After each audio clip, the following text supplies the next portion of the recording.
एका रस्त्याने एक बाई चालली होती. आता काही काही जणांना सवय असते, इकडं पाहायचं तिकडं पाहायचं, नको तिथं लक्ष घालायचं. मग एका घरामध्ये नोकरासारखा दिसणारा माणूस काम करताना दिसला. मग त्या बाईने त्याला विचारलं, अरे तू ह्या घरात कधीपासून काम करतो? म्हणजे खूप वर्ष झाले काम करतो.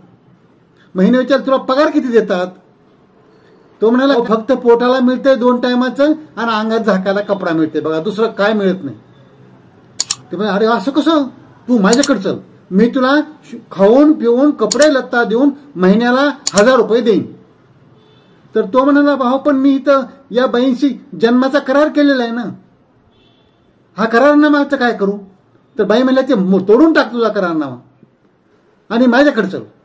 तर तो म्हणला, ती माझी बायको आहे, मी तिचा नवरा आहे, हे लग्न तोडलं तर तुमच्याशी लग्न मला करावं लागेल ना, तर तुम्ही आहेत का तयार माझ्याबरोबर लग्न करायला?